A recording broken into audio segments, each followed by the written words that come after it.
Hello friends, my name is Prajakta Hadge and welcome to my YouTube channel biology rocks.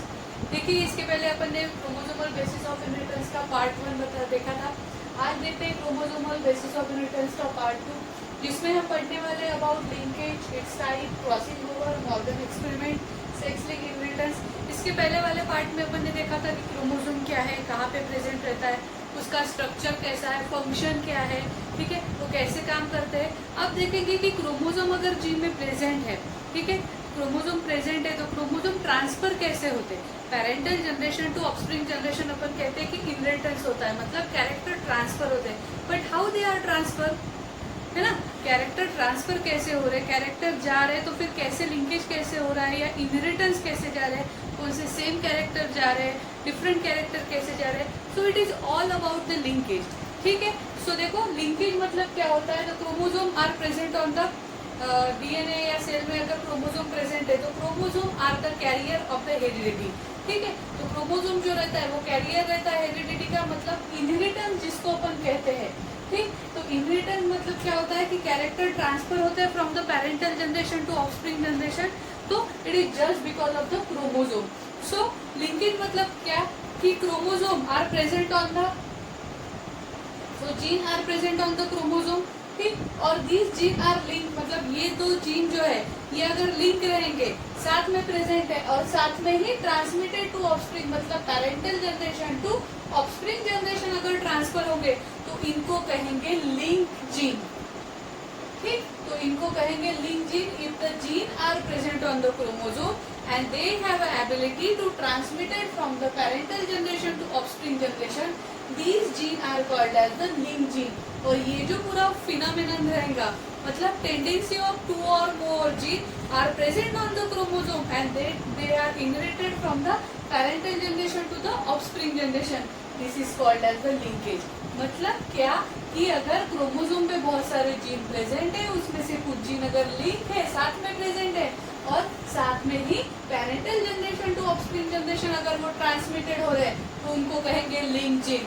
और ऐसे 2 और more gene present रहेंगे chromosome पे और they are transmitted from the parental generation to the offspring generation, these are phenomenon are called as the linkage. इस phenomenon को कहेंगे linkage. सबसे पहले जो लिंकेज जो है, ये जो टर्म है, सबसे पहले डिस्कवर करो यानी किसने की, तो प्लांट में बैटेसन एंड पुनेट में, जो ये देखा है अपन ने कि पुनेट स्क्वायर है, डायहाइब्रिड क्रॉस में वगैरह देखते हैं अपन, ठीक है, तो इन्हीं के नाम से ये। सो बैटेसन एंड पुनेट ने प्लांट में डिस्कवर किया है और एनिमल में टीएच मॉर्गन ने एक्सपेरिमेंट किया है, यानी डिस्कवर किया है। Drosophila melanogaster that is fruit fly, इसमें इन्होंने यानी डिस्क्राइब किया है, वो अपन ये वीडियो में भी देखने वाले हैं। तो टीएच मॉर्गन ने ये डिस्कवर किया है। तो these linkage and what is link gene, तो gene are present on the chromosome and inherited from the parental generation to the offspring generation. These gene called as the linkage gene, link gene. And the total phenomenon means what, 2 or more gene are present on the chromosome and they are inherited from the parental generation to offspring. These are called as the linkage. Okay, now there are the 2 types of linkage. Linkage के 2 type रहते हैं, एक रहता है complete linkage, दूसरा रहता है incomplete linkage. तो देखते हैं कंप्लीट लिंकेज क्या है और इनकम्प्लीट लिंकेज क्या है। तो ये जो जीन जो प्रेजेंट है, लिंक जीन जो प्रेजेंट है, ये क्रोमोसोम पे प्रेजेंट है, बट इनके बीच में सेपरेशन नहीं होगा, मतलब ए नहीं सेपरेट होगा, बी नहीं सेपरेट होगा, एज इट इज, जैसे पेरेंट में है वैसे अगर डॉटर सेल में जाते हैं, या जैसे ही पेरेंट के कंडीशन में प्रेजेंट है वैसे ही अगर डॉटर जनरेशन में या ऑफस्प्रिंग जनरेशन में ट्रांसमिट होते हैं, तो it is called as the complete linkage. इसको कहेंगे complete linkage. If the gene are present on the parent generation and as it is transfer in the daughter generation, then that linkage is called as the completely linkage and phenomenon को कहेंगे complete linkage, ठीक है। And these gene are called as the completely linkage gene, ठीक। तो gene जो रहेगा वो रहेगा कंप्लीटली लिंकेज जीन, और ये जो इनहेरिटेंस पैटर्न जो रहेगा that is called as the completely linkage inheritance, और it is called as the strongly link. इसको जो कहेंगे that is strongly link, okay, it is called as the strongly link. इसको कंप्लीट जीन को, complete linkage को, as it is present रहेंगे gene and as it is daughter generation transfer होगा। Now what about the incomplete linkage. अब हाँ, ये complete linkage जो होता है वो होता है ड्रोसोफिला मेलानोगास्टर के मेल के केस में उसका जो एक्स क्रोमोसोम जो रहता है वो एज इट इज मेल में प्रेजेंट रहता है और as it is offspring generation transfer होता है। So it is an example of complete linkage. तो कंप्लीट लिंकेज का एग्जांपल है। दूसरा है इनकम्प्लीट लिंकेज। तो इनकम्प्लीट लिंक में क्या रहता है, so link gene are present distinctly on chromosome, chromosome पे प्रेजेंट है बट डिस्टिंक्टली लोकेशन पे। अपन देख रहे हैं कि ए बी सी डी हर एक का एक लोकेशन है, हर एक का एक बॉक्स है, मतलब हर एक का एक लोका है। ये जो पोजीशन रहते हैं इसको लोका कहते हैं। और पोजीशन, ठीक है, तो हर एक पोजीशन पे ये जो प्रेजेंट है वैसे ही प्रेजेंट होंगे, लेकिन जब इनहेरिटेंस करने की बात आएंगी या ट्रांसफर करने की बात आएंगी तो as it is complete linkage की तरह नहीं जाएंगे। ठीक, यहाँ पे क्या होगा, the character are separate and segregate. Character जो रहेंगे सेपरेट और सेग्रीगेट होंगे। उसके बाद ठीक दोनों का मिलके कुछ नया कॉम्बिनेशन होगा and then they are transfer from the parental generation to the offspring generation. मतलब the link gene which are distinctly located on the same chromosome पे ही distinctly position या different position पे रहेंगे and they have the chances of separation or segregation by crossing over। लेकिन यहाँ पे character का separation होगा by the crossing over and these are called as the incompletely sex link, यानी incompletely linkage, इनको कहेंगे इनकम्प्लीट लिंकेज। ठीक, they and gene are called as the incompletely link gene. Gene are called as the incompletely link gene and the phenomenon is called as the incompletely linkage. ये किस case में होता है, जिमेज, ठीक है, जो मेज रहता है भुट्टा उसके केस में रहता है colour and shape of grey, ठीक है, उसके केस में इनकम्प्लीट यानी लिंकेज होता है। तो ये जो लिंक रहेगा इसको कहते हैं strongly link, as it is character transfer हो रहा है, बट यहाँ पे कैरेक्टर सेपरेट होगा। सेपरेट होने के बाद character parental generation to offspring जाएगा। इसके कारण इस लिंक को बोलते हैं weekly link. Okay, so there are the two types of linkage, completely linkage and incomplete linkage. Complete linkage को कहेंगे स्ट्रॉन्गली लिंक और इनकम्प्लीट लिंकेज को कहेंगे वीकली लिंक। कंप्लीटली लिंकेज में as it is parental character जो रहेंगे transmitted होंगे offspring generation में। इनकम्प्लीट लिंकेज के केस में क्या होने वाला है कि कैरेक्टर जो रहेंगे पहले सेपरेट एंड सेग्रीगेशन होंगे, क्रॉसिंग ओवर होगा, कैरेक्टर के बीच में सेपरेशन एंड सेग्रीगेशन के बाद क्रॉसिंग होगा, कैरेक्टर इंटरमिक्स होंगे and then they are transfer to the offspring generation. So it is about the complete linkage. Now देखते हैं कि कंप्लीट यानी लिंकेज ग्रुप क्या है। तो ये हो गया linkage and linkage link gene.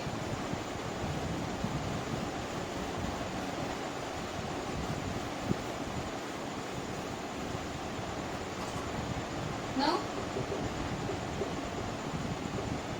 Linkage group. तो लिंकेज ग्रुप क्या रहता है, तो देखो लिंकेज जीन जो रहते हैं क्रोमोसोम पे प्रेजेंट रहते हैं, बहुत सारे जीन प्रेजेंट रहते हैं, तो जीन मिलके कोई एक लिंक जीन बनेगा। तो ऐसे बहुत सारे जीन जो मिलके नंबर ऑफ लिंक जीन जो है वो मिलके जो ग्रुप बनने वाला है constitute the large linkage group, तो इसको कहेंगे लिंकेज ग्रुप। मतलब कोई भी दो जीन मिलके एक लिंक जीन बनेगा, ठीक है, तो ऐसे बहुत सारे लिंक जीन का जो ग्रुप बनेगा that is called as the linkage group, ठीक है। And it is the number of linkage group of a particular species तो it's haploid number of chromosome पे रहता है। मतलब हर स्पीसीज में या हर ऑर्गेनिज्म में उसका लिंकेज ग्रुप कितना रहेगा वो क्रोमोसोम पे प्रेजेंट रहेगा, वो उसके स्पीसीज के हिसाब से रहेगा। जैसे अगर ड्रोसोफिला मेलानोगास्टर की बात करते हैं, फ्रूट फ्लाई जिसको बोलते हैं अपन ड्रोसोफिला के केस में, ठीक है, तो ड्रोसोफिला के केस में जो रहता है दैट इज 4 लिंकेज ग्रुप। ठीक, ड्रोसोफिला के केस में 4 लिंकेज ग्रुप रहेगा एंड 4 पेयर ऑफ क्रोमोसोम रहेगा। So in case of drosophila melanogaster 4 linkage group and 4 pair of chromosome. इसके पहले एक एग्जांपल अपने को पता है सभी को, that is garden pea plant. ये मेंडल क्रोमोसोम थ्योरी में या मेंडल इनहेरिटेंस में अपन पढ़ चुके हैं, जिसको अपन स्वीट पी प्लांट भी बोलते हैं। तो स्वीट पी प्लांट के केस में अपने को पता है there are the 7 pair of contrasting character, so it is having the 7 pair of chromosome along with the 7 linkage group. मतलब यहाँ पे रहेंगे 7 लिंकेज ग्रुप और 7 pair of chromosome.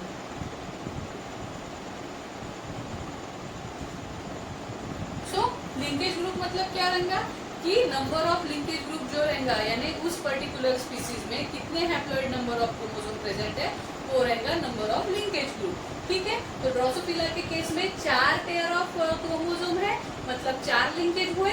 Garden pea plant that is sweet pea plant के case में 7 pair of chromosome है मतलब 7 linkage group हुए। मतलब जितना उसका नंबर रहेगा haploid number of set of chromosome का मतलब प्लॉइडी जितनी रहेगी उसके हिसाब से क्या रहेगा उसका लिंकेज ग्रुप रहेगा। नाउ अब देखते हैं कि what is the 6 linkage.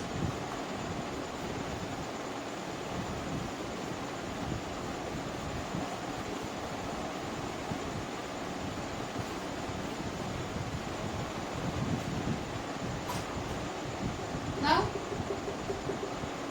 6 linkage, तो 6 लिंकेज मतलब लिंकेज तो पता है अपने को कि जीन प्रेजेंट है और जीन जो रहेंगे करस्पॉन्डिंग जीन जो प्रेजेंट रहेंगे parental generation to offspring generation it is inherited from the daughter generation. But here is 6 linkage बोला है मतलब क्या रहेगा transmission of the 6 link gene. अभी पता है ये अपने को एक्स क्रोमोसोम और वाई क्रोमोसोम है। एक्स क्रोमोसोम का ये जो दो नॉन होमोलोगस रीजन है ये होमोलोगस रीजन है सिमिलर रीजन है ठीक है, बट नॉन होमोलोगस रीजन पे ये जो जीन प्रेजेंट रहते हैं इसको बोला जाता है एक्स लिंक जीन और वाई क्रोमोसोम का जो नॉन होमोलोगस रीजन पे जो जीन प्रेजेंट रहेगा उसको कहेंगे Y link gene. So inheritance of that particular X link gene and Y link gene, जब ये एक्स लिंक जीन और वाई लिंक जीन जब इनहेरिटेंस होंगे या ट्रांसमिट होंगे from the parental generation to offspring generation then it is called as the sex link inheritance. ठीक, so sex link inheritance मतलब क्या होता है कि एक्स लिंक और वाई लिंक ये दोनों भी जीन जब इनहेरिटेड होंगे ऑफस्प्रिंग फ्रॉम पेरेंट। ठीक, so X-linked and Y-linked gene from parent inherited to the offspring generation then it is called as the sex-linked inheritance। इसको कहेंगे sex-linked inheritance। उस केस में पेरेंट के जो कैरेक्टर रहेंगे वो ट्रांसफर होंगे। तो ये 3 तरह के रहेंगे यानी sex-linked inheritance जो रहेगा वो 3 तरह का दैट इज X-linked मतलब सिर्फ X-linked जीन जाएंगे, then another one is only Y-linked and another one that is XY-linked, दोनों भी मिल के भी जाएंगे। तो ये 3 टाइप के रहेंगे X link gene, Y link gene and X Y link gene. मतलब ट्रांसमिशन और इनहेरिटेंस ऑफ एक्स लिंक और Y link gene from the parental generation to the offspring generation it is called as the sex link inheritance. इसको कहेंगे sex link inheritance. ये 3 तरह के रहेंगे that is X link, Y link and X Y link. अब इसके भी 2 type है ठीक है, सेक्स लिंकेज के भी 2 टाइप है। जैसे कि अपन ने देखा है कि लिंकेज के 2 टाइप है जैसे completely linkage and incompletely linkage, यहाँ पे भी वैसे है that is complete 6 linkage and incomplete 6 linkage. तो कंप्लीट 6 लिंकेज क्या होता है और इनकम्प्लीट सेक्स लिंकेज क्या होता है वो देखेंगे कि कंप्लीट सेक्स लिंकेज के केस में क्या रहता है gene are present of the non homologous region, non homologous region of X and Y chromosome पे प्रेजेंट रहेंगे, प्रेजेंट है एज इट इज है without crossing over parental generation to offspring generation character inherited हो रहे। मतलब the gene which are present on the non-homologous region of the X and Y chromosome and inherited without crossing over from the parental generation to offspring generation then it is called as the complete sex linkage। ठीक है, तो इसको कहेंगे complete sex linkage। यहाँ पे crossing over नहीं होगा, okay, no crossing over. यहाँ पे क्रॉसिंग ओवर मतलब कैरेक्टर का सेपरेशन सेग्रीगेशन नहीं होगा। तो एक्स लिंक किट जब जाते हैं तो इसके कारण भी यानी डिसीज पढ़ना है अपने को, हीमोफीलिया है जैसे रेड यानी रेड और ग्रीन कलर जो रहते हैं तो इसमें प्रॉब्लम रहता है, वो कलर ब्लाइंडनेस रहता है, दोनों भी कलर उसको ग्रे देखते हैं, देखने वाले अपन अभी सेक्स लिंक इनहेरिटेंस में वो 2 disease. Then Y link gene के कारण हाइपरट्राइकोसिस और हेयर पिना रहता है, ठीक वो है। देन दूसरा जो है देखते हैं अभी कि इनकम्प्लीट लिंकेज। तो इनकम्प्लीट लिंकेज मतलब क्या रहेगा, जीन प्रेजेंट है exhibited on the non-homologous region of X and Y chromosome. X and Y chromosome के non-homologous region पे present है, but यहाँ पे inherited नहीं होंगे. यहाँ पे कैरेक्टर एज इट इज जा रहे थे, लेकिन यहाँ पे कैरेक्टर एज इट इज नहीं जाएंगे. Why? Just because of the crossing over occur in this region. ठीक, due to crossing over.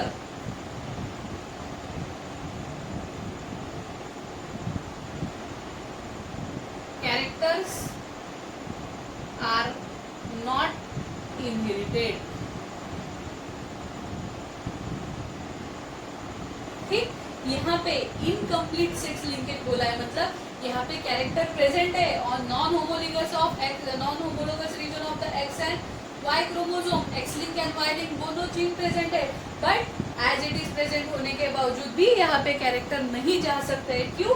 Because due to crossing over. यहाँ पे क्रॉसिंग ओवर होने वाला है इनकम्प्लीट सेक्स लिंकेज के केस में, जिसके कारण कैरेक्टर ट्रांसफर नहीं होंगे, and that's why it is called as the incomplete. पूरी तरीके से नहीं जा रहा है, दैट्स व्हाई इनकम्प्लीट. तो incomplete sex linkage. Complete sex linkage में नॉन होमोलोगस रीजन पे जो कैरेक्टर प्रेजेंट रहेंगे एज इट इज ट्रांसफर हो जाएंगे, ठीक है, विदाउट क्रॉसिंग ओवर. बट यहाँ पे क्रॉसिंग ओवर होने के कारण ही कैरेक्टर ट्रांसफर नहीं हो रहा है, and that's why it is called as the incomplete sex linkage. Now these are the two types of the sex linkage, that is complete sex linkage and incomplete sex linkage. तो यहाँ पे अपना linkage and its type खत्म हो गया. अब देखते हैं what is crossing over.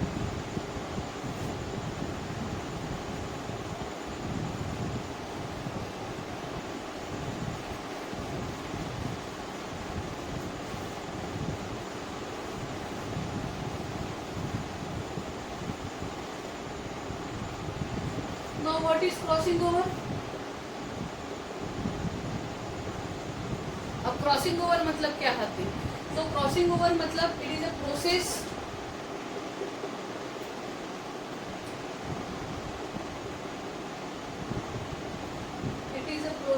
of combination of new gene by exchanging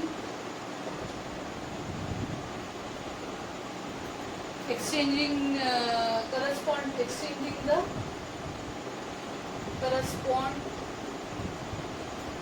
segments between non-sister chromatid of homologous chromosome.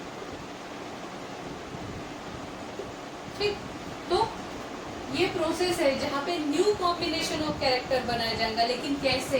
By the corresponding segment between non sister chromatid. जो नॉन सिस्टर क्रोमैटिड है, ठीक है, होमोलोगस क्रोमोसोम के, ठीक है, तो homologous chromosome के जो नॉन सिस्टर क्रोमैटिड के बीच में कैरेक्टर इंटरचेंज हो गए और उनके कारण जो न्यू कॉम्बिनेशन बनने की जो प्रोसेस है, इसको कहा जाता है क्रॉसिंग ओवर. ठीक है, तो crossing over it is the process of combination of new gene by exchanging the corresponding segment between the non-sister chromatid of homologous chromosome. अब ये कहाँ पे होता है? So it is occur in a cell division. Cell division में होने वाला है, तो सेल डिवीजन में होता है मियोसिस के केस में. मियोसिस में भी कहाँ पे? So it is the pachytene phase of prophase 1. ठीक है, pachytene phase of prophase 1. So it is occur in a pachytene phase of prophase 1 के केस में होगा, मियोसिस जनरेशन में होगा, न्यू कॉम्बिनेशन फॉर्मेशन होने वाला है by the exchanging the chromosome between the parental combination. ठीक, और ये जो सबसे पहले जो टर्म है क्रॉसिंग ओवर की, it was explain by the scientist Morgan. ठीक है, मॉर्गन नाम के जो साइंटिस्ट है, इन्होंने ये टर्म एक्सप्लेन की है एंड इसके लिए इनको नोबेल प्राइज भी मिला है. तो दो term crossing over was coined bye Morgan. ठीक, अब ये जो यानी जो क्रॉसिंग ओवर होता है कि अपन कह रहे हैं न्यू कॉम्बिनेशन ऑफ कैरेक्टर बन रहा है, न्यू जीन बन रहा है, पेरेंटल कॉम्बिनेशन के कैरेक्टर मिक्सिंग होके, तो ये कैसे बनते हैं? इसके ना 4 स्टेप्स है, इसके 4 स्टेप्स है. तो ये स्टेप्स कौन से है? सबसे पहले देखते हैं, पहला जो स्टेप्स है इसका है सिनेप्सिस. सिनेप्सिस के बाद रहता है यहाँ पे टेट्राड फॉर्मेशन. ठीक, टेट्राड फॉर्मेशन के बाद रहता है crossing over. And last one is the terminalisation. ये 11 में हो चुका है, ठीक है। तो there are the 4 steps of the crossing over, that is synapsis, tetrad formation, crossing over and terminalization of। इसके बाद यानी सिनेप्सिस में कैरेक्टर ज्वाइंट होंगे, देन इसके बाद 4 पैरेंट के 2 और दूसरे पैरेंट के 2 ऐसे मिलके 4 बनेंगे। इसके बाद क्रॉसिंग ओवर होगा, कैरेक्टर सेपरेट होंगे, ठीक है, यानी सेपरेट एंड सेग्रीगेट होंगे, मिक्सिंग ऑफ कैरेक्टर होगा और उसके बाद प्रॉपरली सेपरेट होगा। और ये जो प्रोसेस रहेंगी दैट इज टर्मिनलाइजेशन, यानी यहाँ पे न्यू कॉम्बिनेशन यानी पेरेंटल जीन जो रहेंगे वो मिक्स होके न्यू कॉम्बिनेशन ऑफ जीन बनेगा या न्यू कॉम्बिनेशन ऑफ ऑफस्प्रिंग बनेगा, that is called as the terminalization. So these are the 4 phases of the crossing over. ये क्रॉसिंग ओवर की 4 फेजेस है, जैसे synapsis, tetrad formation, crossing over and terminalization. So simple में ध्यान रखना है कि क्रॉसिंग ओवर में क्या होता है कि it is a process of produce new combination of gene by interchanging or exchanging the chromosome between the homologous यानी non sister chromatid of homologous chromosome के बीच में जो जीन रहेंगे वो एक्सचेंजिंग होंगे या इंटरचेंज होगा और उसको कहा जाएगा क्रॉसिंग ओवर। और सबसे बात यानी ये जो फिनोमेनन रहता है crossing over, it is universal, ठीक है। So it is universal in every, यानी यूनिवर्सल है मतलब हर ऑर्गेनिज्म में क्रॉसिंग ओवर होता ही है। And it is necessary for the natural selection. ये नेचुरल सिलेक्शन के लिए सबसे इम्पोर्टेंट है। ये कैसे सबसे इम्पोर्टेंट है देखते हैं अभी कि देख, अगर नया कॉम्बिनेशन ऑफ कैरेक्टर बन रहा है तो पेरेंट के जो कैरेक्टर है उसका मिक्सिंग होके नया बन रहा है, सो न्यू जीन्स बन रहे, मतलब कुछ नया म्यूटेशन लाने की जरूरत नहीं है। ऐसे ही नेचुरली ही न्यू सिलेक्शन होके या नेचुरली ही सिलेक्शन होके न्यू जीन यहाँ पे फॉर्मेशन हो रहे। So that's why it is the universal and necessary for the natural selection. Natural selection के लिए ये सबसे इम्पोर्टेंट बात है। एंड और सबसे इम्पोर्टेंट बात यानी क्रॉसिंग ओवर के कारण जो होती है दैट इज वेरिएशन। वेरिएशन यानी difference between the parent and offspring. सीधी सी बात है, अपन we are look like our mother and father but we are not exact copy of our mother and father. अपन अपने मम्मी पापा जैसे दिखते हैं लेकिन उनका क्लोन है क्या? नहीं, we are the combination of both one and that just combination is just because of the crossing over. वो जो कॉम्बिनेशन हुआ है ना, वो जो कॉम्बिनेशन हुआ है just because of the crossing over के कारण हुआ है। और क्रॉसिंग ओवर मतलब क्या हो रहा है, न्यू जीन का न्यू जीन बन रहा है from the previous parent combination character का मिक्स होके, और जिसके कारण ये यहाँ पे आ रहा है variation. Means the difference between the parent and offspring is just because of the variation and that variation is possible just because of the crossing over and the overall terminology was explained by the Morgan। ठीक, ये जो terminology है, ठीक, ये जो explain की है Morgan ने explain की है। Now Morgan experiment, तो Morgan experiment जो है it was put forward by American biologist that is Thomas Hunt Morgan जो है अमेरिकन बायोलॉजिस्ट है। इन्होंने सबसे पहले explain किया है। इन्होंने जो एक्सपेरिमेंट यानी एक्सपेरिमेंट जो बताया है वो बताया है ड्रोसोफिला मेलानोगास्टर, जिसको अपन फ्रूट फ्लाई बोलते हैं। देन इन्होंने जो एक्सपेरिमेंट किया है तो इसके बेसिस पे उन्होंने जेनेटिक में जो रिसर्च किया है उसके बेसिस पे उन्होंने chromosomal theory of heredity, principle of linkage, sex linkage and crossing over जो है वो एक्सप्लेन किया है। इसके लिए इनको नोबेल प्राइज मिला है 1933 में इन फिजियोलॉजी एंड मेडिसिन। अब सवाल ये बनता है कि इन्होंने जो एक्सपेरिमेंट किया है जेनेटिक से रिलेटेड या जो भी यानी हेरिडिटी या सेक्स लिंकेज से रिलेटेड, वो ड्रोसोफिला पे ही क्यों किया है? क्यों बाकी के भी यानी है तो उन पे क्यों नहीं किया, बाकी के भी एनिमल्स है उन पे क्यों नहीं किया, या इंसेक्ट है उन पे क्यों नहीं किया? तो सबसे इम्पोर्टेंट बात है, जैसे अपन मेंडल में किया था कि मेंडल में 7 पेयर ऑफ कॉन्ट्रास्टिंग कैरेक्टर होने के कारण स्वीट पी प्लांट पे एक्सपेरिमेंट किया था, यानी उनको ज़्यादा अवेलेबिलिटी ऑफ चांसेस मिल रहे थे एक्सपेरिमेंट के जेनेटिक्स के। तो ऐसे ही यहाँ पे इन्होंने ड्रोसोफिला को क्यों सिलेक्ट किया, वह ड्रोसोफिला वॉज सिलेक्टेड। तो इसका रीज़न है सबसे पहले it is cultured easily cultured on lab में इजीली कल्चरिंग होता है। Then short life span of 2 week का शॉर्ट लाइफ स्पैन है, बहुत यानी बहुत कम से कम टाइम में इसका लाइफ स्पैन जो है वो कंप्लीट हो जाता है, और जिसके कारण इजीली इसको कवर किया जाएगा, यानी फटाफट इसका जनरेशन बनता है। And high rate of reproduction होने के कारण यहाँ पे जो भी जेनेटिक्स पे एक्सपेरिमेंट होता है वो प्रोजेनी मिलेंगी, यानी बहुत ज़्यादा चांसेस ऑफ सक्सेस रहते हैं. That's why drosophila was selected just because of the easily cultured on land, short life span of 2 week, high rate of reproduction. इन्होंने जो क्रॉसिंग किया है, जैसे अपन ने मेंडल के इसमें देखा है कि वहाँ पे डायहाइब्रिड क्रॉस में 2 पेरेंट रहते हैं, है ना, 2 पेयर ऑफ कॉन्ट्रास्टिंग कैरेक्टर, उसको अपन क्रॉसिंग करते हैं. वैसे ही यहाँ पे क्रॉसिंग किया है 2 पेयर ऑफ कॉन्ट्रास्टिंग में. देखो yellow bodied with white eyed female along with the crosses with the brown bodied red eyed male. I also repeat. Then yellow bodied white eyed female crosses with the brown bodied red eyed mail.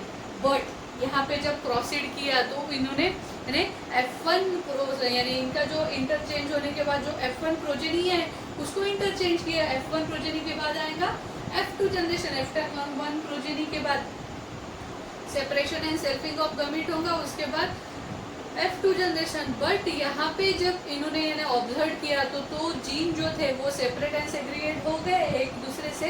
पर F2 जो ratio आया it is significantly deviated from the 9:3:3:1 which is observe in the dihybrid cross.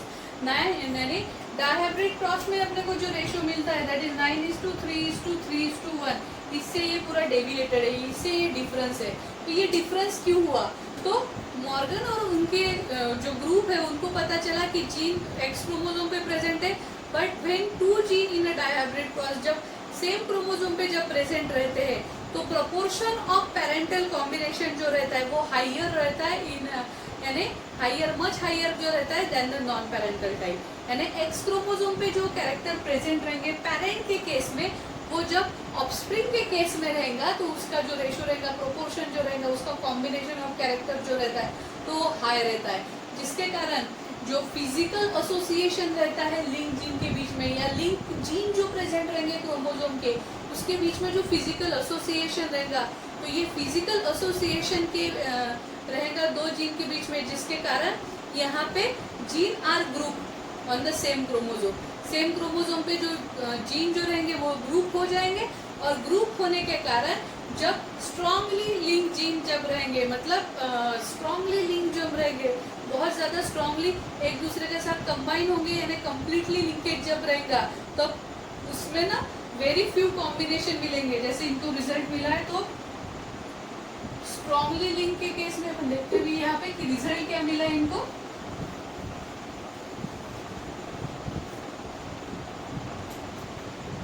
फिर strongly link and loosely link, ऐसे 2 combination हुए हैं. तो strongly link gene जो है तो उसमें जो कॉम्बिनेशन ऑफ यानी न्यू कॉम्बिनेशन ऑफ कैरेक्टर मिला दैट इज 1.3% रिकॉम्बिनेशन, क्योंकि जीन इनहेरिटेड हो रहे हैं और ट्रांसफर हो रहे हैं. लेकिन यहाँ पे स्ट्रांगली लिंक है. स्ट्रांगली लिंक के केस में अपन ने इसके पहले ही इसी वीडियो में देखा है कि यहाँ पे क्रॉसिंग ओवर नहीं होता है, as it is character inherited हो रहे हैं parental generation to offspring generation. तो यहाँ पे न्यू टाइप या न्यू ऑफस्प्रिंग मिलने के चांसेस रहेंगे दैट इज 1.3%. और यहाँ पे लूजली लिंक के केस में जो रहेंगे, ठीक है, it is present away from the each other on the chromosome पे एक दूसरे से अलग प्रेजेंट रहेंगे. और यहाँ पे जो चांसेस ऑफ रिकॉम्बिनेशन है that is 30 to 37.2% of new recombination. ठीक है. सो मॉर्गन का जो एक्सपेरिमेंट मिला कि जब yellow bodied white eyed female with the crosses with the brown bodied red eyed male, तो इनको जीन जब क्रोमोसोम पे प्रेजेंट है तो उनका जो क्रॉसिंग होता है सेम होमोलोगस क्रोमोसोम पे या उनका जो लिंकेज होता है जिसके कारण कैरेक्टर जाते हैं, तो उनमें पेरेंटल जनरेशन से, पेरेंटल कॉम्बिनेशन से या पेरेंटल का जो कॉम्बिनेशन से उससे ज़्यादा higher than non parental type character मिलते. लेकिन जब फिजिकल एसोसिएशन जो रहता है जैसे स्ट्रांगली लिंक है या वीकली लिंक है या लूजली लिंक है, तो इसके बेसिस पे उसका जो है न्यू पेरेंट का या न्यू ऑफस्प्रिंग का ये रिकॉम्बिनेशन टाइप या न्यू ऑफस्प्रिंग कितने % बनते हैं ये डिपेंड रहता है इनके फिजिकल एसोसिएशन पे. जैसे स्ट्रांगली लिंक रहा तो 1.3% यानी लेस परसेंटेज रहता है, वेरी फ्यू % ऑफ रिकॉम्बिनेशन. लेकिन अगर यही लूजली लिंक रहा या वीकली लिंक रहा तो यहाँ पे सबसे ज़्यादा चांसेस रहते हैं व्हील कॉम्बिनेशन की, जैसे यहाँ पे व्हील है मॉर्गन के एक्सपेरिमेंट में, that is 37.2% of the new recombination. ठीक है, तो यहाँ पे मॉर्गन एक्सपेरिमेंट होता है। इसके बाद जो है दैट इज ऑटोजोमल इनहेरिटेंस। तो यहाँ पे अपना क्रॉसिंग ओवर भी हो गया, मॉर्गन एक्सपेरिमेंट भी हो गया। अब देखते हैं कि ऑटोजोमल इनहेरिटेंस क्या होता है।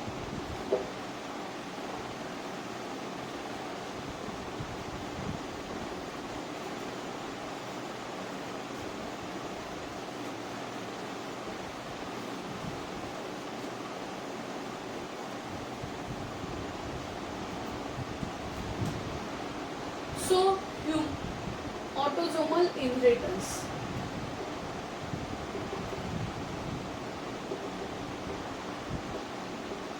ठीक है, ऑटोजोमल इनहेरिटेंस में अगर ह्यूमन सोमेटिक सेल की बात करते हैं, इसके पहले भी मैंने यानी बताया है कि सोमेटिक सेल यानी the cell which is another type of, यानी सेल जो रहती है वो जो अपना जो रिप्रोडक्टिव सेल रहती है उससे अलग बॉडी में रहने वाली सभी सेल को सोमेटिक सेल कहते हैं। वो डिप्लॉयड इन नेचर रहती है और वो डिवाइड हो सकती है ड्यूरिंग द सेल डिवीजन। तो ये जो सोमेटिक सेल रहती है ह्यूमन के केस में, उसमें 23 नंबर ऑफ क्रोमोसोम रहेंगे, यानी 23 क्रोमोसोम रहेंगे। तो ये जो क्रोमोसोम रहते हैं ह्यूमन के केस में, it is made up from, ठीक है, इट इज यानी ये जो क्रोमोसोम रहेंगे it is functionally is divided into the two type, that is autosomes plus sex chromosome. ये 23 में से 22 जो रहते हैं नंबर जो रहता है वो ऑटोसोम का रहता है, और 1 जो रहता है वो sex chromosome, it is either X और वाई। ठीक है, वो आइदर एक्स रहेगा या फिर वाई रहेगा। ठीक है, ऑटोसोम्स एंड सेक्स क्रोमोसोम। तो 22 are autosomes and 1 is sex chromosome, चाहे वो एक्स रहे या वाई रहे। ठीक, तो ये जब सिंगल जीन जो रहेगा यानी सिंगल पेयर ऑफ क्रोमोसोम जो रहता है is involve in sex determination. ठीक, यहाँ पे सिंगल जीन रहेगा आइदर एक्स और Y, it is use in sex determination. मतलब अगर एक्स रहा तो वो फीमेल रहेगा, वाई रहा तो वो मेल रहेगा, that is useful for the sex determination. लेकिन अब व्हाट अबाउट द ऑटोसोम? ये जो ऑटोसोम है which control the variety of trait, ये ऑटोसोम का काम रहता है यहाँ पे कंट्रोल वैरायटी ऑफ ट्रेट और इट इज कैरेक्टर। कैरेक्टर जो है या इसको ट्रेट बोला जाता है, इसको कंट्रोल कौन करता है? तो इसको कंट्रोल करता है autosome. Autosome can control the variety of trait and character, and this autosome and this और दिस ट्रेट या कैरेक्टर जो है it is inherited from the parental generation to offspring generation, so it is called as the autosomal inheritance. मतलब transmission of body character, ये sex character नहीं रहेंगे, ये body character रहेंगे other than sex link gene, यानी sex link trait जो रहेंगे x and Y, वो उससे अलग पेरेंट के जो बॉडी कैरेक्टर रहेंगे, जैसे eyes colour, hair colour, curly hair है, स्ट्रेट हेयर है, हाइट है, ठीक है, स्किन कलर है, तो ये जो सब कॉम्बिनेशन रहेंगे, ठीक, तो ये जो बॉडी कैरेक्टर जो रहेंगे जिसको अपन ऑटोसोम बोलते हैं, ये बॉडी कैरेक्टर जस्ट आते कहाँ से है? This body character is from autosome, it just because of the autosome. तो ये जो बॉडी कैरेक्टर जो रहेंगे इसको कंट्रोल करता है ऑटोसोम, और जब ये body character it is transmitted from the parental generation to offspring generation, then it is called as the autosomal inheritance. इसको कहा जाता है ऑटोसोमल इनहेरिटेंस। तो ये जो कैरेक्टर रहेंगे वो आइदर डोमिनेंट जीन के भी रह सकते हैं and some are the recessive gene. मतलब कुछ कैरेक्टर यानी कुछ जो कैरेक्टर रहेंगे वो डोमिनेंट रहेंगे, यानी कुछ यानी ऑटोसोम्स जो रहेंगे वो डोमिनेंट रहेंगे, कुछ जो रहेंगे वो रिसेसिव रहेंगे। ठीक है, डोमिनेंट यानी पता है the character which are present in parental generation and inherited from the parental cell to the daughter cell, present and express in daughter, that is dominant, but the character is present in parental generation but not expressed and not transmitted from the parental generation to offspring generation, that is recessive. तो यानी body character which is present in parental generation and inherited from the parent to daughter, that is called as the autosomal inheritance. It is of two kinds, that is dominant and recessive. ठीक है। तो अगर dominant यानी autosomal dominant trend जो रहता है तो उसके दो एग्जाम्पल हैं, जैसे इसके डिसीज रहते हैं, दैट इज यानी इससे एक जो डिसीज होता है that is Huntington disease, Huntington disease, and दूसरा जो है दैट इज विडोज पीक। देखने वाले अपन विडोज पीक एंड यानी अब रेसेसिव जो है यानी ऑटोसोमल रेसेसिव ट्रेट अगर रहता है तो उसके कारण होता है PKU that is phenylketonuria, and दूसरा जो रहता है cystic fibrosis and sickle cell anemia. ठीक है। सो डोमिनेंट के कारण Huntington disease and widow's peak और रेसेसिव के कारण होता है phenylketonuria and cystic fibrosis and sickle cell anemia. तो उसमें से अपन widow's peak and phenylketonuria पढ़ेंगे। तो ऑटोसोमल इनहेरिटेंस मतलब क्या होगा? The inheritance of autosomal character from the parental generation to the offspring generation, that terminology is called as the autosomal inheritance. उस टर्मिनोलॉजी को कहेंगे ऑटोसोमल इनहेरिटेंस।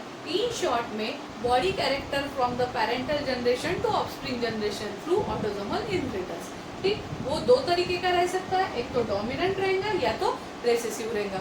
जब dominant जाएगा तब हंगिस्टोन डिसीज या विडोज पीक होगा, और रेसेसिव जब रहेगा तब तीन डिसीज है, that is phenylketonuria, cystic fibrosis and sickle cell anemia. अब सबसे पहला देखते हैं यहाँ पे विडोज पीक।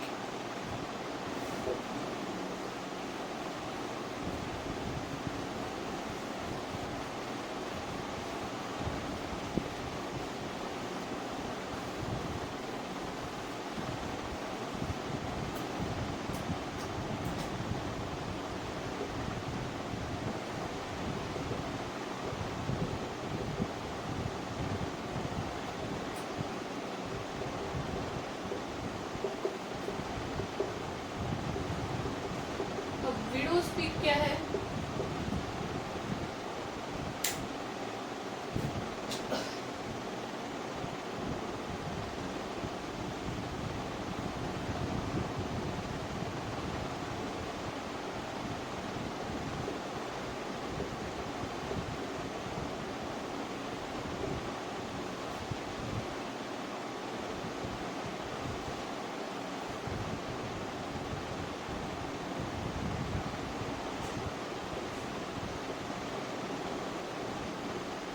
मैंने यहाँ पे ये दो फेसेस बनाए, ये दो फेसेस में अपने को दिख रहा है कि यहाँ पे ठीक ये V शेप,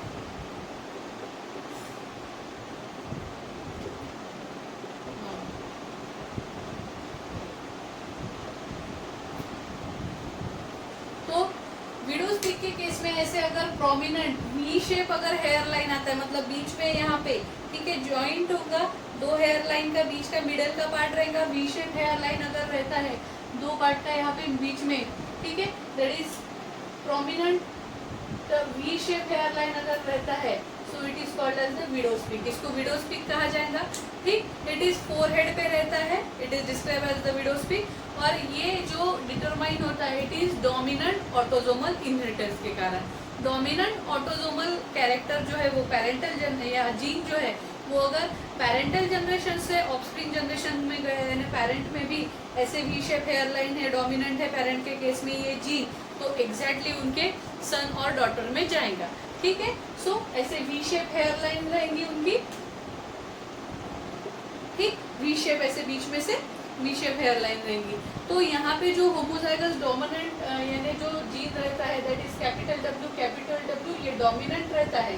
ठीक, ये अगर गया तो विडोज पीक रहेगा, और यहाँ पे रेसेसिव जो रहता है दैट इज स्मॉल w, और हेटेरोजाइगस जो रहेगा that is small w, capital W, small w, ये जो रहता है हेटेरोजाइगस। तो यहाँ पे दो केसेस में ये होता है दैट इज डोमिनेंट और हेटेरोजाइगस। डोमिनेंट एंड कैपिटल, इसको अपन कहेंगे हाइब्रिड हेटेरोजाइगस यानी हाइब्रिड जनरेशन F1 जनरेशन जो रहेगा। लेकिन यहाँ पे भी हाइब्रिड भी है, लेकिन डोमिनेंट कैरेक्टर प्रेजेंट होने के कारण हेटेरोजाइगस मतलब हाइब्रिड F1 जनरेशन में अगर ये हाइब्रिड आता है तो हेटेरोजाइगस कंडीशन और डोमिनेंट केस में वी शेप हेयर लाइन रहेगा, ठीक है। So individual with the homozygous recessive यानी स्मॉल w अगर है तो इसमें स्ट्रेट हेयर लाइन रहेगी, ऐसे ये नॉर्मल शेप हेयर लाइन रहेगी, इसमें विडोज पीक नहीं रहेगा, ठीक है। तो अगर विडोज पीक मतलब क्या है कि V shape hair line, forehead पे वी शेप हेयर लाइन रहेंगी। ये कैसे रहेंगी? ड्यू टू डोमिनेंट रेस यानी due to autosomal dominant gene. Widow's peak के लिए ऑटोजोमल डोमिनेंट जीन जो रहेगा वो अगर कैपिटल W या capital W small w that is heterozygous जो अलील है ये अगर ट्रांसफर होते हैं तो उस इंडिविजुअल में विडोज पीक दिखेगा। अगर नहीं है मतलब रेसेसिव है स्मॉल w तो उसके केस में नहीं रहेगा, ऐसे नॉर्मल हेयर लाइन रहेगा। और हाँ, it is occur in both male and female and male दोनों में इक्वल चांसेस ऑफ इनहेरिटेंस हो सकते हैं। अगर पेरेंटल जनरेशन में अगर डोमिनेंट है तो डॉटर या सन में वी शेप हेयर लाइन रहेगी इस फोरहेड पे, इसको कहेंगे अपन widow's peak, okay. Then second जो है इसका that is फिनिलकीटोन्यूरिया।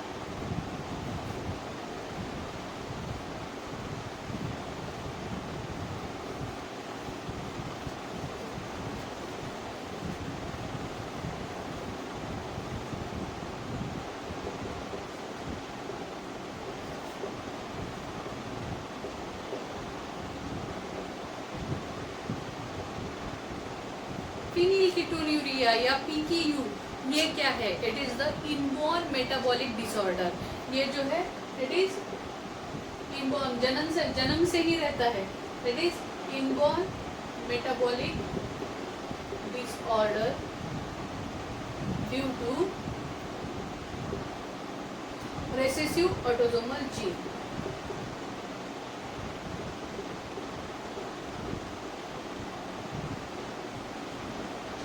So phenylketonuria it is the inborn metabolic disorder due to recessive या इसके केस में डोमिनेंट था, इसके केस में रेसेसिव है, ठीक है। So it is the inborn, जन्म से ही बच्चों में ये डिसीज रहेगा। That is inborn metabolic disorder due to recessive autosomal gene. अगर ऑटोसोम में अगर रेसेसिव जीन अगर प्रेजेंट है वो अगर parental generation to offspring generation में होमोजोगस क्रोमोसोम पे अगर प्रेजेंट है और वो ट्रांसफर होता है तो उसमें फिनिलकीटोन्यूरिया रहेगा। अब फिनिलकीटोन्यूरिया में क्या रहता है, अपने बॉडी में एक एंजाइम रहता है that is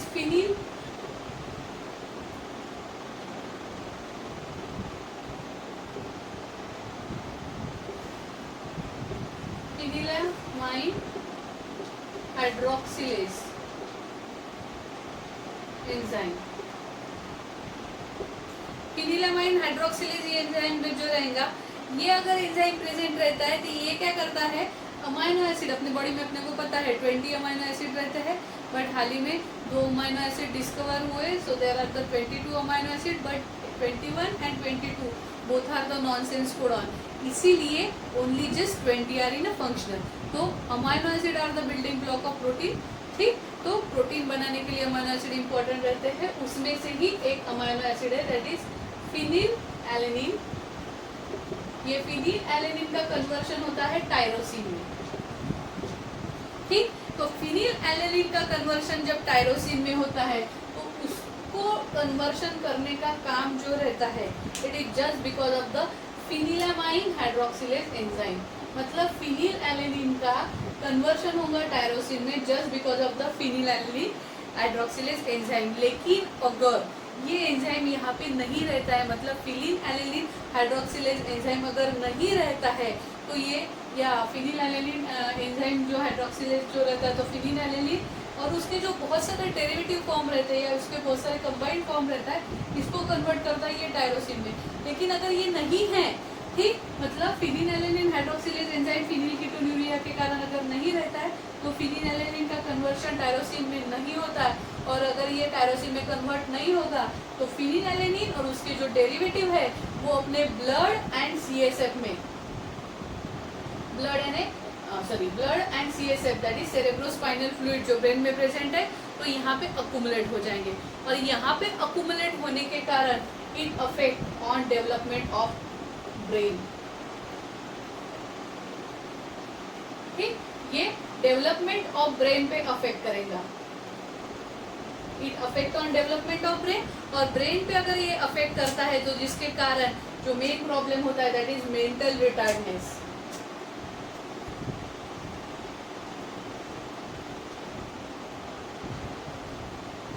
so phenylalanine hydroxylase अगर एंजाइम नहीं प्रेजेंट है तो फिनिलैलेनिन या उसके जो डेरिवेटिव फॉर्म है, कंबाइंड फॉर्म है, उसका कन्वर्शन टायरोसिन में नहीं होगा। अगर टायरोसिन में कन्वर्शन नहीं होता है तो फिनिलैलेनिन और उसके डेरिवेटिव जो है जो ब्लड में प्रेजेंट है या ब्रेन में जो CSF फ्लूइड जो है सेरेब्रोस्पाइनल फ्लूइड जो ब्रेन को नरिशमेंट और बहुत सारे एंजाइम सेकंड मैसेंजर पहुंचाने का काम करता है, वहाँ पे अगर अकुमुलेट होता है तो it will affect on the development of brain. Brain के डेवलपमेंट पे अफेक्ट करेगा, जिसके कारण जो होता है मेंटल रिटार्डनेस। अगर ये बहुत ज़्यादा प्रमाण में हो गया है, यानी एक्सेस अमाउंट में अगर जब होता है, ठीक है, एक्सेस अमाउंट में ये जब होगा तो it is excreted in urine, urine से एक्सक्रीटेड होगा, ठीक है। तो फिनिलैलेनिन जो रहेगा वो यूरिन से एक्सक्रीटेड होगा, और इसके बाद ये जो डिसीज जो रहता है it is called as the phenylketonuria, that is PKU, ठीक। तो इस डिसीज को कहते हैं फिनिलकीटोनुरिया।